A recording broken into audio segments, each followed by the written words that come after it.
Happy Wednesday, everyone. Welcome once again to another fabulous edition of the Greater Lawrence Chamber of Commerce Chamber Chat, soon to be sponsored by, I'm not going to give it up yet, not until the check's in hand, but coming in 2021, we have a commitment from a paid sponsor. So we're excited about that because up until now, this has just been me and those of you who join us sitting around talking, and none of us are making any money.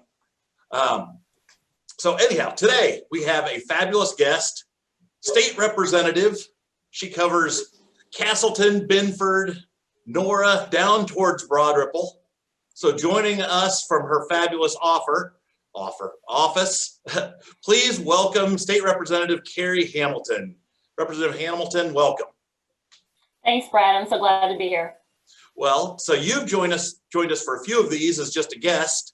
But I wanted to get you in. I know that you're going to get real busy starting about January 2nd or 3rd.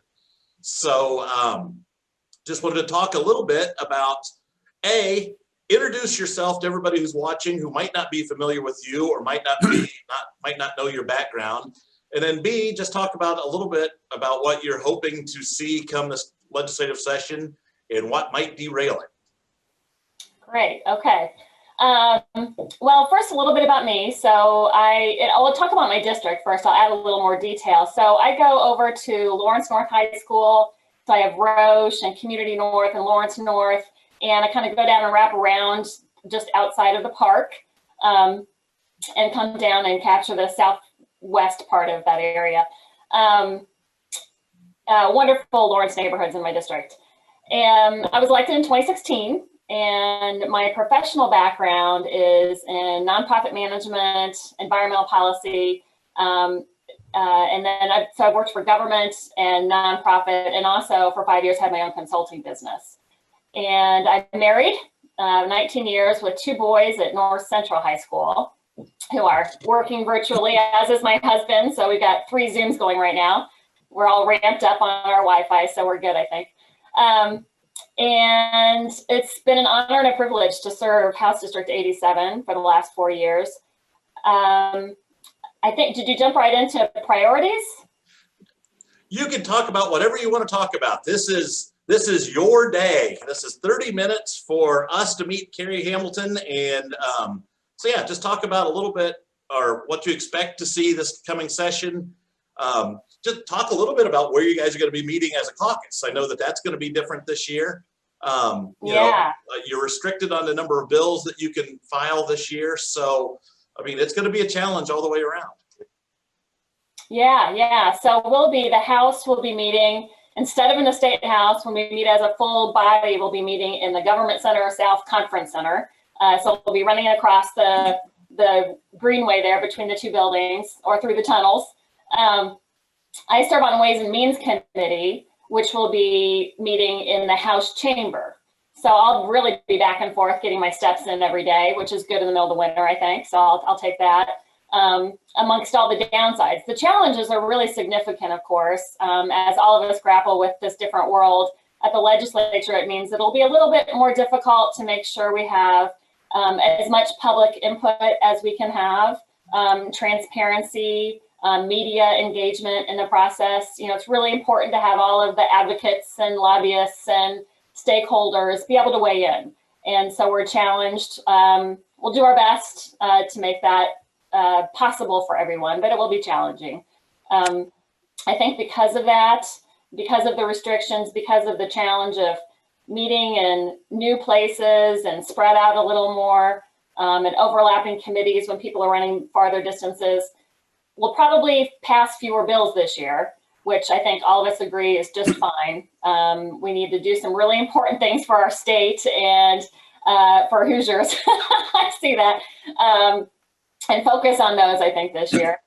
What else? So I'll share it. I'm on a new committee, 2 new committees this year. I continue to serve on Ways and Means and the State Budget Committee. I'm also now on Family, Children, and Human Services, which I'm excited about, and also Utilities, Energy, and Telecom, which I'm very excited to serve on. Looking forward to that. I've worked on energy issues in the past. And so that'll be a nice new area. Both of those new committees, I'll be able to learn a lot. That's really where the work gets done. You really kind of get into the nitty gritty of issues and learn a ton. So those new opportunities to learn are exciting for me. You know, I guess I'll just, do you want to ask anything in particular? I could jump right into the fiscal crisis or. Well, there's all sorts of things, just logistically, you know, public testimony. How is that going to work this year when you're in committee hearings? And as an elected official, how are you staying in contact with your constituents, given that you can't necessarily meet them face to face? Yeah, well, I appreciate that question in particular because I've been very proud of my accessibility. And so one of the ways that I've been accessible, we won't be able to do this year, and that's by hosting public constituent forums. I hosted multiple forums every year in partnership with my former Senator John Ruckelshaus, so bipartisan, bicameral. The moment that we're able to do those safely again, I know legislators in our area will join me in doing that again. In lieu of that, I've made it clear to constituents every way I can communicate via mail and email and social media that I'm always available to set up Zooms with individuals, with constituent groups, with neighborhood organizations, with business groups, whatever it may be about any issue that may come before us or people want to talk about. So please share that as well. I'm sharing that now. It gives me a little bit of anxiety. Those forums, we would have 300-400 people at St. Luke's Church over on 82nd Street. And it was a really positive and productive way to dialogue with folks with a variety of ideas and issues they're concerned about, and really appreciate those. So look forward to do that again. There may be an attempt to do some online forums, but certainly you can't do it with that size group. So we'll see. So coming up this session, obviously you're limited to 5, I believe, bills. Actually, that's incorrect. It's I know our new state rep, my new colleague, who I haven't had the pleasure of meeting yet, mentioned that last week, but we'll give him some grace. He's very new to the job. It's actually a 10 bill limit, which is the same for the House as it's always been, but for the Senate, that's a change. So we don't actually have a change in the House. So yeah, we have a 5 bill limit. And you know what, before too much time gets away, there's something I want to talk about that's really relevant to our area and the part of Lawrence Township that I reference. And that is my work on trails and connectivity. So last March, on March 5th, I launched the Indiana Legislative Trails Caucus with bipartisan, bicameral support. My co-chairs are from all over the state, and it's a very bipartisan caucus. We now have 28 members. I think we're almost equally divided, Republican, Democrat, House and Senate. And everyone understands the economic development, quality of life, public health benefits of trails and connectivity. And so when I'm talking about our area, right now the biggest opportunity is to build out the Nickel Plate Trail, which is really clearly identified as a catalytic investment opportunity for the whole Castleton revitalization, which then spills over in all directions to help strengthen our neighborhoods and support small businesses and growing new businesses in our communities. So I'm really excited about that work. We continue to be very active as a caucus. Unfortunately, in the spring, when the fiscal impacts were starting to become a worry, it's not quite clear yet where we're going to land, but there's still concern out there. Money that likely would have gone to fund the Nickel Plate from 96th Street down to the State Fairgrounds was frozen. So I'm working closely with my co-chairs, with the governor's office, with all of the major anchors in our community, including Bragg, but also, Community North and Roche, Castleton, major players in that area from a real estate perspective, to try to figure out how we can get that important investment done that will benefit our community in so many ways. So I wanted to make sure I got that in before we got too far along. Thanks, Brad. Well, you're welcome. And actually, that's something near and dear to my heart. I love the fact that Indianapolis, in my lifetime, has gone from 0 trails, or virtually 0 trails, to now you're fairly connected. And I'm not even sure if you've seen it yet or been through it, but they finally built the bicycle and hiking path underneath 56th Street down where Kessler ties in. That was nice. So now you don't have to cross traffic anymore. But yeah, I like to see the trails. I like the connectivity, and it's good for commuting. So I'm a fan. I'm with you on that. So, right. So what are some of the topics that you're going to be addressing on the bills that you filed this year? Well, there are a few things. There are a couple that I'll mention in particular, first off the bat, that are certainly relevant to the business community. One is work share. That's a policy idea that I supported last year with a bill that didn't move, but it's supported by the State Chamber of Commerce. And that the idea is that when there's an economic downturn and you want to try to keep on good employees, but maybe can't at full time, they could scale back hours, but then also tap into the unemployment insurance that's available through the state. Many states have this, majority of states have this, and we still don't in Indiana. So right now, this would be helpful for many of our businesses. That's something I'll be a big champion for. Another issue that I started working on last year and also gained support from the state chamber was a child care tax credit. It's designed to help working families, and the credit is higher for low-income working families, but it goes up to households up to $100,000. And the idea is to make high-quality childcare more affordable to our working families. We know that at the lower end, we have folks who just can't afford high-quality childcare, which is so important to having our future students come into school and thrive. But also at the higher end, up to say $100,000 household, you have a lot of folks where one of the parents will drop out of the workforce just because of the cost. The cost benefit just isn't quite there. But if that high quality childcare comes down and costs a little bit, you might keep that worker in the work field. And again, that's great for our employers, that's great for our tax base, that's great for our families and their long-term economic strength as families. So I'm really excited about that, continuing to work on that. I see these issues often as a long game, especially coming from the minority party. But I think we can build on both of those ideas, definitely build bipartisan support. And then I'll just jump into CARES Act funding and support for small businesses.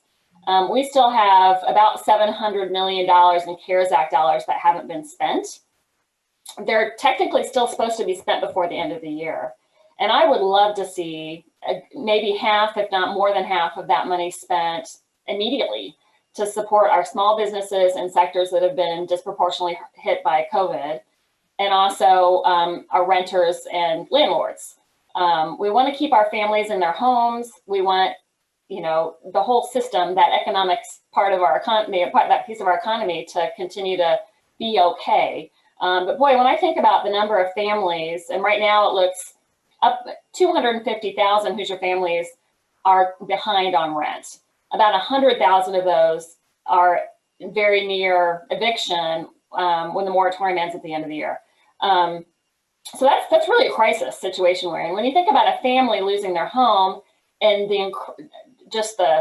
from a moral perspective, you can have a whole lot of worries. When you think about the economics of that to the family, they lose deposits, they lose assets, they lose. They're living maybe on friends' couches or relatives' couches. But then also, of course, the landlords. My husband and I have owned a rental property for 10 years, sold it a couple years ago. So we understand that piece of it too. And that's very important to keep those dollars flowing so that landlords don't end up having to lose their properties.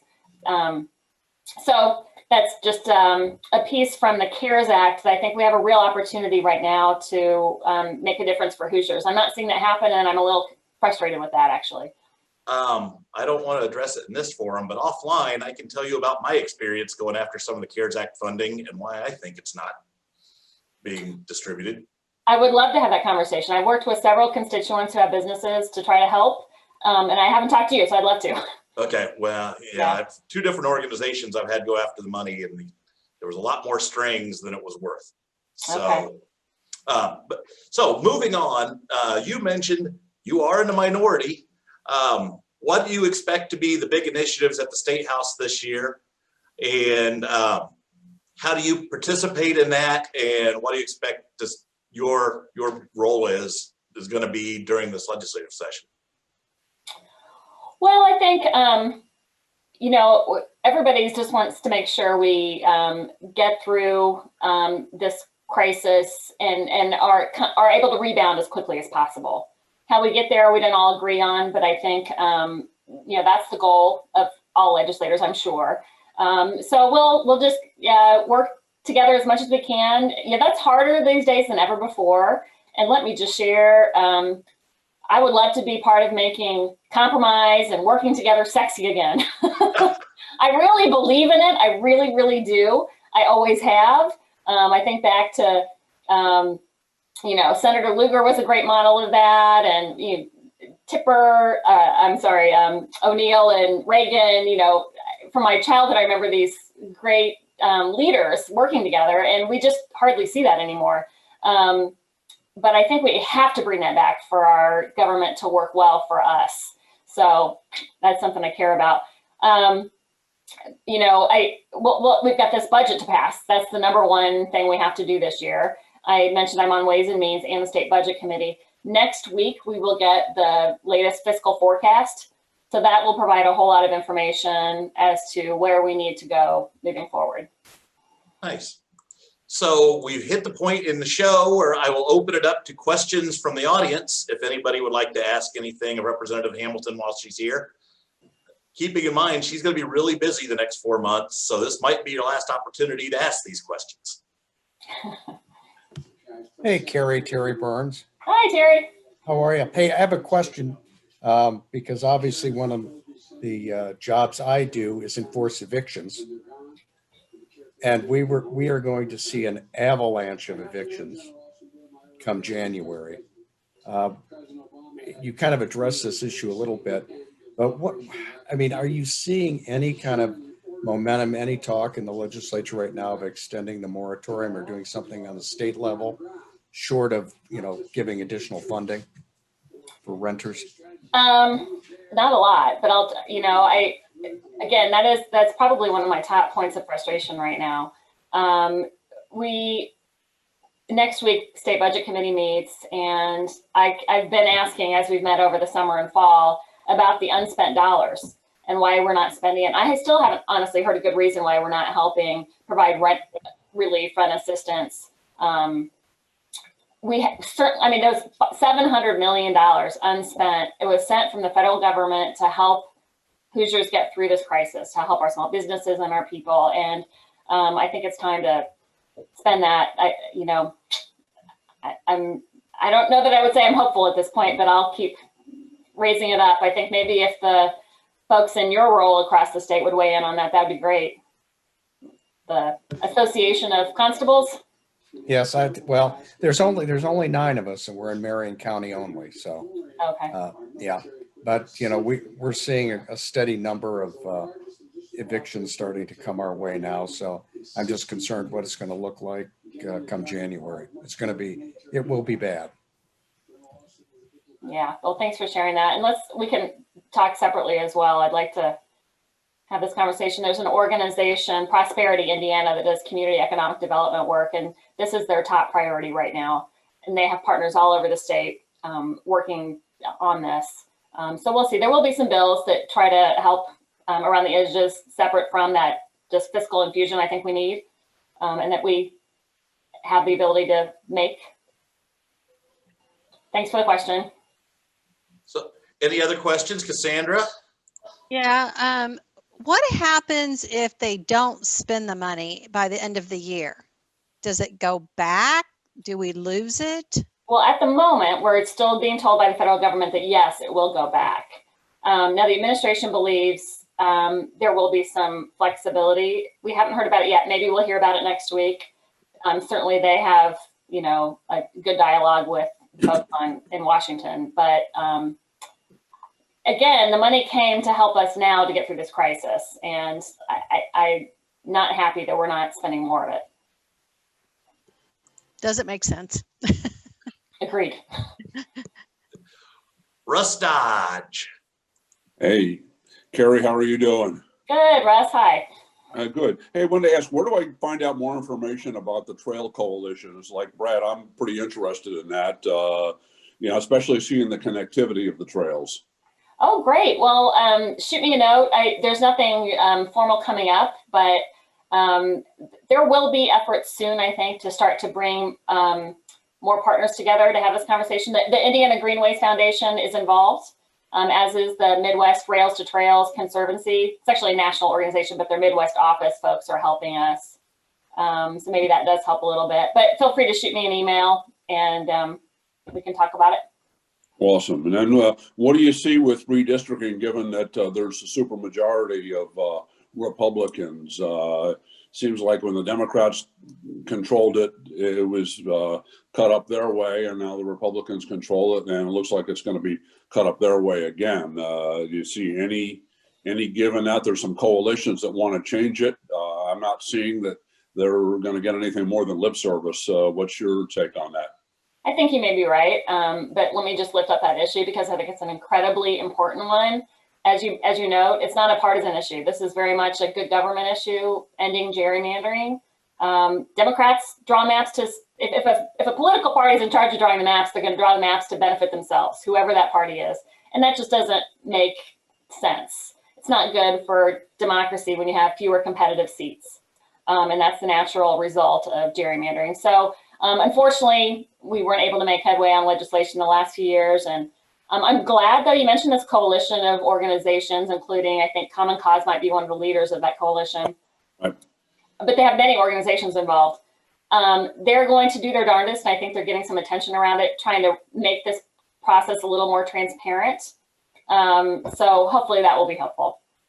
Okay. Final question. Your former colleague, Carly Macer, has entered the race to be the state Democratic Party chair. Do you see her being able to get that position? Carly is a smart and good woman. So, we'll see. I'm not going to weigh in on that, but she's a good friend. Okay. Well, no, I was looking at it and just, I hadn't heard who else was going to run against her. And obviously I know her fairly well. So I would consider her a professional friend as well. So do you know who's running against her? No, but I've heard a few names thrown out there. I'm not sure if anybody's official yet. She'll be a formidable opponent, I'll say that. And she was my seatmate in the chamber first term, and boy, I learned a ton from her. She was great, and we became good friends. Excellent, thank you. Other questions from the gallery? May I ask a quick one, Brad? You sure may, Counselor. Thank Hey, you. Counselor, it's been a long time. Yes, it has. What, 12 hours? Maybe. From our last Zoom? And I won't freeze up as much this time, I hope. So I hope. Yeah, you're not in the basement dungeon. Always take the opportunity to express my accolades for Representative Hamilton and behind the scenes. From what you guys see is just the tip of the iceberg of her efforts and her advocacy for our area. And being a little bit more politically involved these days, of course, I see a lot more of what she does and the tough battles she fights. It's not easy to be in the super minority these days in Indiana, a state that gets announced for Donald Trump 16 minutes after the polls close. And not to make this a political debate, but she fights the good fight, and particularly very appreciative of all her efforts with respect to our local northeast part of the county, particularly the nickel plate. We are fighting tooth and nail, and now we're kind of, as she mentioned, hoping the public-private partnership gives us a little initiative, and maybe, Carey, if you could just expand a little bit on your thoughts on, and I'm sorry, I stepped in a moment late here on the Zoom, if you had covered, what are your thoughts on the prospects of truly loosening up some of that $700 million of unused money? And is there a way to parlay that into truly CARES money that's legitimately spent for such a project so that we don't get dinged later? As you know, the threat of any municipality or government is if I spend it and then turns out not to have been a proper expenditure, then we end up having to pay it back to the federal government next year or whatever with interest and whatever. So is there a fair chance for $700 million? I mean, we don't need all 700 million. Let maybe clarify that, but. You need to spend it on some key COVID priorities, or were you connecting that to the nickel plate? Connecting it to the nickel plate. Okay. And First of all, thanks for the kind words. I've got that beer for you next time I see you. all right. You know, that's you and I haven't talked about that specifically, and it's interesting. In Alaska, when CARES Act money first came down, one of the first things they did was tie several $1 million to creating new green jobs to build trails. But I haven't, and I've shared that with the city. You know, I might have talked about it back in the spring or early summer when that happened. I haven't seen that conversation evolve at all, despite my best hopes. But I will say, since you might have missed it, on the nickel plate, I do see one of the things I didn't mention earlier, so I'll share with everyone, is another kind of piece of the conversation that I'm bringing in. I spoke with Elaine Beadle of the Indiana Destination Development Corporation, the new sort of tourism quality of place state quasi-entity, public-private. She's doing a great job launching that important effort, and bringing that part of the conversation in, I think will help us grow our voice in the governor's office with fiscal leaders. So it may not be out of CARES Act money. I don't necessarily see that at this point in the game. But I'll reiterate, I do hope some of that still gets spent to help Hoosiers. But I'm starting to feel a little bit optimistic about nickel plate not having to wait too terribly long to find those dollars. Because just so many people care about it and understand how it really is a major catalyst, as you know, for so much development and opportunity. And then I'll mention one other piece that I didn't mention earlier, the value, we talk about public health and quality of life and economic development. But also that trail in Marion County would connect us, of course, up into Fishers and Hamilton County, but down to the state fair line and then to downtown or to the state fairgrounds. And that's then connecting a bunch of neighborhoods that don't have as much access to safe recreation, to jobs, et cetera. And especially right now with COVID, that ability to get outside and get fresh air, it is really important to people's health, mental and physical health. So it's a whole lot of benefits that we're trying to leverage. And Carey, the 700 million that's left in CARES, if it's not appropriated or spent or obligated, does it revert back to the federal government? Cassandra just asked this, and at the moment, yes, but okay. But the governor's office believes that there will be some flexibility before the end of the year announced. So we'll see. All right. Sorry for being duplicative. It's okay. All right, Representative Hamilton, in the last couple moments we have, I'm going to ask the question of you that I ask of all of our guests. What do you love about Lawrence? The park. The park. My boys have grown up going on hikes in the park. We ride our bikes into the park now from our house. We go up the Fall Creek Trail, all around the loop, the lake. We love it, love it, love it. But that's not the only great thing. I mean, just all the development around Fort Bend and arts for Lawrence and great neighborhoods, great schools. I'm excited about the Arts for Lawrence and their amphitheater and all that they have going on. And yeah, if you're riding, I'm going to have to look for you now riding around the loop. All right, I'll keep my eyes open for you. I'll wave when I see you. And my final question, what is your plans for the holidays? You have family coming in, you're going to kind of sit still, are you going somewhere? So our little family of four, we're dropping our dog off at my dad's house in Nashville, Indiana, and then driving to Florida nonstop except for to get gas. And we have a little cottage rented in the Emerald Coast, which is on the Panhandle. So it'll be in the 60s. We'll ride our bikes and go on walks and not be home. We'll be in our safe little bubble down there. I love it. So Representative Hamilton, thank you very much for joining us today. I don't want to take up too much of your time. Thank you all who have joined us for this conversation. It's been fabulous and enlightening. Keep in mind, next week we have our final Business Matters Luncheon of the year. It's going to be at George's Neighborhood Grill.